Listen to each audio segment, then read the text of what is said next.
अस्सलाम वालेकुम, मेरा नाम है रमशा इकबाल और आज हम लोग चैप्टर नंबर 11 होम्योस्टेसिस का लेक्चर नंबर 2 स्टार्ट करने वाले हैं। और हमारा टॉपिक चल रहा था होम्योस्टेसिस इन प्लांट्स। ये वाला टॉपिक आज हम लोग कंप्लीट कर लेंगे। लास्ट टाइम हम लोगों ने देखा था removal of extra water, removal of carbon dioxide and oxygen. ठीक है, आज हम लोग देखते हैं removal of extra other metabolic waste.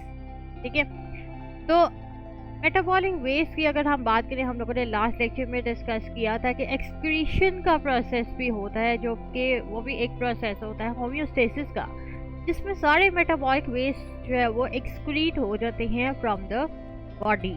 और वो नेसेसरी होता है ताकि इंटरनल कंडीशंस जो होती हैं वो बॉडी की मेंटेन रहें। यही हम लोगों ने स्टडी किया था, लेकिन आज हम लोग देखने लगे हैं कि हम लोगों ने इन मेटाबॉलिक वेस्ट का रिमूवल किस तरह से करना है। ठीक है, तो प्लांट्स हमारे पास डिपॉजिट करते हैं बहुत ज़्यादा मेटाबॉलिक वेस्ट इन बॉडीज, जिसमें क्योंकि वो मेटाबॉलिक प्रोसेसेस अकर करते हैं, उनके अंदर अकर होते हैं ना, जिसमें हम लोगों ने स्टडी किया था कैटाबॉलिक रिएक्शंस आ जाते हैं, एनाबॉलिक रिएक्शंस आ जाते हैं। तो इस वजह से उसमें मेटाबॉलिक वेस्ट जो है वो एक्सक्रीट होते हैं बॉडी के अंदर। ठीक है, सिक्रीट होते हैं, तो बाद में उसकी एक्सक्रीशन करनी होती है बॉडी से। ठीक है, तो इसमें हमारे पास कौन से मेटाबॉलिक वेस्ट आते हैं? असल में ये हार्मलेस होते हैं, इनसॉल्युबल मटेरियल्स जो कि प्लांट्स डिपॉजिट करते हैं बॉडी के अंदर। जो भी रिएक्शंस उनके अंदर होते हैं उसके बाद उन्होंने हार्मलेस जो है वो इनसॉल्युबल मटेरियल्स सिक्रीट करने होते हैं। इसमें हमारे पास एक एग्जांपल यहाँ पे दी हुई है, कैल्शियम ऑक्सलेट। ये डिपॉजिट होते हैं बॉडी के अंदर इन द फॉर्म ऑफ क्रिस्टल्स। और ये कहाँ पे डिपॉजिट होते हैं? In the leaves and stems of many plants, जिसमें एग्जांपल आती है टोमेटोज की। ठीक है, लीव्स एंड स्टेम्स की बात हो गई कि वहाँ पे कौन से हमारे पास मेटाबॉलिक वेस्ट जो है वो डिपॉजिट होते हैं। उसमें हमारे पास आते हैं कैल्शियम ऑक्सलेट, और ये सिर्फ टोमेटोज की बात हुई है। ठीक है, हर एक प्लांट बॉडी के अंदर ये वाले मेटाबॉलिक वेस्ट सिक्रीट नहीं होने। ठीक है, ट्रीज की अगर हम बात करें तो हमें पता है कि उन्होंने शेड करने होते हैं लीव्स ईयरली। ऑटम के सीजन में हमेशा क्या होता है कि ट्रीज ने अपने लीव्स को शेड करना होता है, ऐसे ही है। तो जब वो अपने ट्रीज को शेड करते हैं तो क्या होता है कि एक्सक्रीटरी प्रोडक्ट्स जो भी बॉडी के अंदर प्रेजेंट होते हैं वो लीफ वॉल से निकल जाते हैं। ठीक है, तो इस तरह से ट्रीज के अंदर क्या होता है कि इस तरह से हमारी जो उसके अंदर जो एक्सक्रीटरी प्रोडक्ट्स होते हैं वो एक्सक्रीट हो जाते हैं फ्रॉम द ट्रीज। किस तरह से होते हैं? जब वो लीफ फॉल करते हैं। सिंपल सी बात है। बाकी हम लोग कुछ प्लांट्स की बात करें तो वो किस तरह, वो कौन कौन से वेस्ट मटेरियल्स रिमूव करते हैं अपनी बॉडी से। उसमें आते हैं रेजिन्स। वो कॉनिफरस ट्रीज जो है वो डिपॉजिट करती हैं रेजिन्स। असल में ये जो रेजिन्स, गम्स, लेटेक्स, म्यूसिलेज, ये सारी सिक्रीशंस ही हैं जो कि प्लांट बॉडीज जो है वो सिक्रीट करती हैं। ठीक है, अपनी बॉडी से। और ये सारी मेटाबॉलिक वेस्ट हैं जो कि असल में एक्सक्रीट होनी होती हैं फ्रॉम द बॉडीज, जिसमें गम्स आ जाती हैं, वो कीगर प्लांट्स करते हैं। लेटेक्स आती है जो कि रबर प्लांट्स डिपॉजिट करते हैं। इसके अलावा म्यूसिलेज आ जाता है जो कार्निवोरस प्लांट्स और लेडी फिंगर जो है वो डिपॉजिट करते हैं। और बाद में हम लोग इन ये जो सारी डेपोजिशन होती है जिसमें resins, gums, latex and mucilage आती है, इसको हम लोग डिफरेंट चीज़ों में यूज़ करते हैं, डिफरेंट प्रोडक्ट्स बनाने में। ठीक है, इसको भी हम लोग वेस्ट नहीं जाने देते। नेक्स्ट हमारे पास आता है ऑस्मोटिक एडजस्टमेंट्स इन प्लांट्स। कि अब प्लांट्स के अंदर हमारे पास ऑस्मोटिक एडजस्टमेंट्स किस तरह से होती हैं। On the basis of available amount, जितनी भी प्लांट बॉडी के अंदर सॉल्ट्स और वाटर की अमाउंट अवेलेबल है, हम लोग प्लांट्स को डिवाइड करते हैं इनटू 3 ग्रुप्स। ठीक है, जिसमें सबसे पहले आते हैं हाइड्रोफाइट्स। हाइड्रो से ही पता लग रहा है, हाइड्रो का मतलब होता है वाटर। फाइट्स प्लांट्स, ऑब्वियस सी बात है। हाइड्रोफाइट्स, ये कौन से प्लांट्स होते हैं? ये वो वाले प्लांट्स होते हैं जो कि रहते हैं कहाँ पे, या तो कम्प्लीटली या पार्शियली सबमर्ज हुए होते हैं इन फ्रेश वाटर। इसका क्या मतलब है? मतलब ये है कि ये वाले प्लांट्स जो है वो या तो फ्रेश वाटर के अंदर ही मतलब रहते हैं, या फिर फ्रेश वाटर में पार्शियली सबमर्ज हुए होते हैं, यानी कि हाफ उनकी बॉडी पानी के अंदर होती है और हाफ बाहर होती है, पार्शियली सबमर्ज हुए होते हैं। अच्छा, इन प्लांट्स को कोई ये फेस नहीं करनी पड़ती, वाटर शॉर्टेज प्रॉब्लम्स फेस नहीं करनी पड़ती, क्योंकि ये ऑलरेडी फ्रेश वाटर में प्रेजेंट है। तो ऑब्वियस ही बात है, वाटर शॉर्टेज प्रॉब्लम्स ये कैसे फेस करेंगे? इनके अंदर बहुत ज़्यादा मैकेनिज्म्स होते हैं जिससे जो भी उनके अगर सेल्स के अंदर बहुत ज़्यादा एक्स्ट्रा वाटर भी आ गया है तो वो उनको रिमूव कर सकते हैं। ठीक है, इनके अंदर इतने डेवलप्ड मैकेनिज्म्स होते हैं हाइड्रोफाइट्स में। इसके अलावा किस तरह से ये इन्होंने रिमूव करना होता है एक्स्ट्रा वाटर, इनके अंदर बहुत ज़्यादा स्टोमेटास प्रेजेंट होते हैं इनके लीव्स के अंदर। ठीक है, जिसकी वजह से जो भी अंदर वाटर प्रेजेंट होता है वो उसको रिमूव कर देते हैं। इनके ब्रॉडर लीव्स होते हैं इसी वजह से, क्योंकि इनके अंदर स्टोमेटास बहुत ज़्यादा होते हैं। क्यों होते हैं? ताकि वाटर को रिमूव कर सके, जो भी एक्स्ट्रा वाटर उनके सेल्स में प्रेजेंट होगा, सारा वाटर नहीं वो रिमूव करेंगे।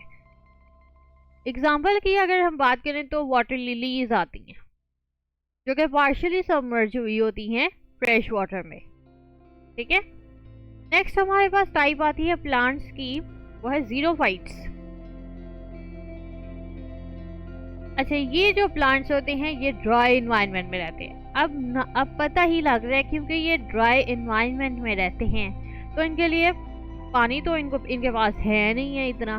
ठीक है, तो इसी वजह से क्या होता है कि इनके अंदर थिक वैक्सी क्यूटिकल होती है इनकी एपिडर्मिस के ऊपर, ये ताकि जो भी वाटर अंदर प्रेजेंट होता है उसका वाटर लॉस ना हो। ठीक है, उनके जो इंटरनल टिश्यूज के अंदर जो वाटर होता है ना उसका लॉस नहीं होना चाहिए, क्योंकि वो ऑलरेडी ड्राई इन्वायरमेंट में है तो वाटर लॉस को प्रिवेंट करना है। ठीक है, इसी वजह से इनके अंदर स्टोमेटा भी कम होते हैं ताकि ट्रांसपायरेशन का प्रोसेस भी कम हो। ट्रांसपायरेशन का प्रोसेस क्या होता है? मैंने लास्ट टाइम आप लोगों को बताया था, ये ऐसा प्रोसेस होता है जिसमें वाटर लॉस होता है in the form of water vapours. ठीक है, तो ट्रांसपायरेशन का प्रोसेस को कम करने के लिए इनके पास क्या होता है, स्टोमेटा कम होते हैं, क्योंकि ये ऑलरेडी ड्राई इन्वायरमेंट में है।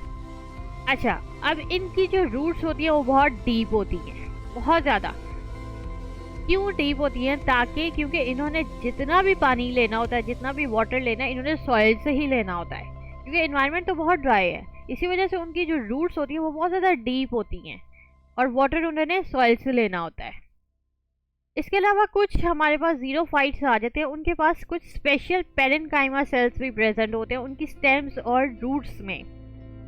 ठीक है, रूट्स और स्टेम्स में क्या होते हैं, स्पेशल पेरेन्काइमा सेल्स होते हैं जिन्होंने क्या करना होता है, उन्होंने भी एब्जॉर्ब करना होता है वाटर को।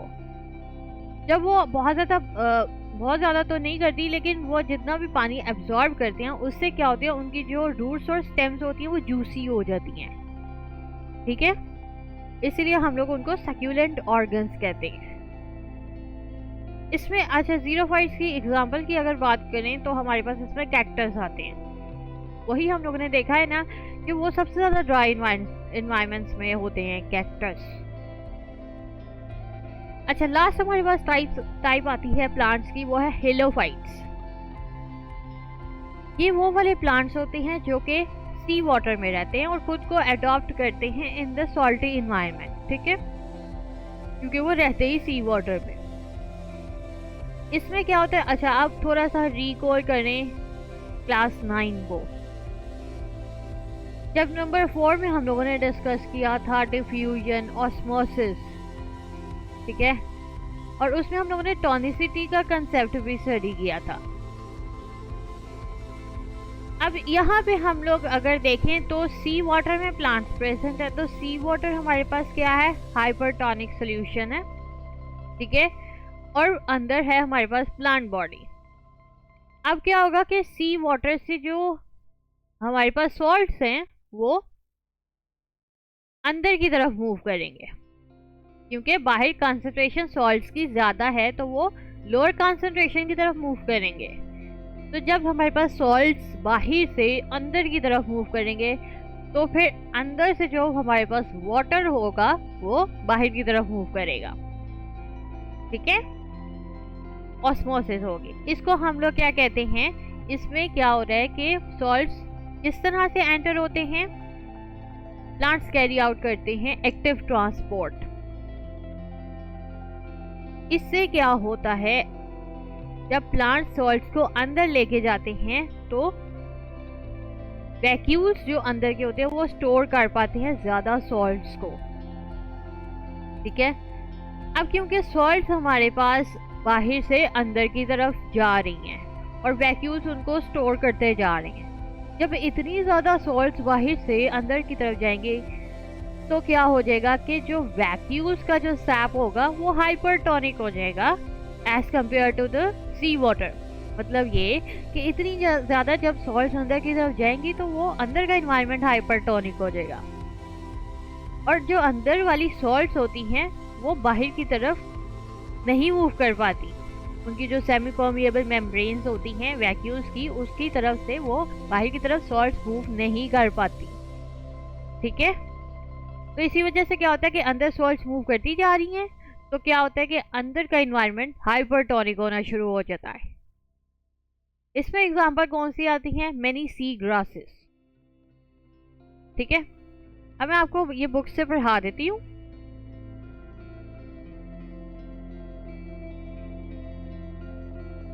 यहाँ से आज हम लोगों ने स्टडी किया था, सबसे पहले हम लोगों ने डिस्कस किया removal of other metabolic waste, जिसमें हम लोगों ने कैल्शियम ऑक्सलेट की मेन एग्जांपल देखी है जो कि टोमेटोज में डिपॉजिट होती हैं। ठीक है, और वो किस तरह से होती हैं, ट्रीज में किस तरह से होती हैं, बाकी कौन कौन से प्लांट्स आते हैं वो क्या क्या रिमूव करते हैं, डिपॉजिट करते हैं, वो मैंने आपको सारा पढ़ा दिया है। ठीक है, the removal of excretory products is a secondary function of leaf wall. If the leaves are not shed, the calcium oxalate just remains as harmless crystals in the leaves. अच्छा, यहाँ पे बताया हुआ है कि जो रिमूवल होता है एक्सक्रीटरी प्रोडक्ट्स का थ्रू द लीफ वॉल, मतलब लीफ वॉल की वजह से जो एक्सक्रीटरी प्रोडक्ट्स रिमूव होती हैं ना, ये एक सेकेंडरी फंक्शन है, प्राइमरी फंक्शन नहीं है, सेकेंडरी है। ठीक है, सपोज अब कुछ ट्रीज आती हैं और उसकी लीफ वॉल नहीं होते तो क्या होता है कि कैल्शियम ऑक्सलेट की ही हमने अभी एग्जांपल लिया ना, तो वो क्या होता है कि वो प्लांट बॉडी के अंदर भी अगर वो रहेंगे तो वो हार्मलेस ही रहेंगे, क्रिस्टल्स की फॉर्म में रहेंगे लेकिन हार्मलेस ही रहेंगे, प्लांट के लिए हार्मफुल नहीं होंगे। ठीक है, अच्छा, अब हमारे पास नेक्स्ट हम लोगों ने डिस्कस किया है ऑस्मोटिक एडजस्टमेंट्स एंड प्लांट्स, जिसमें हाइड्रोफाइट्स, जीरोफाइट्स, इसमें जो सेक्युलेंट ऑर्गन्स हैं, ये इंपॉर्टेंट शॉर्ट क्वेश्चन है, और हेलोफाइट्स ये हम लोगों ने डिस्कस किया। ऑस्मोसिस क्या होता है ये हम लोग ऑलरेडी पढ़ चुके हुए हैं। अच्छा, यहाँ तक आज हम लोगों ने कंप्लीट किया है।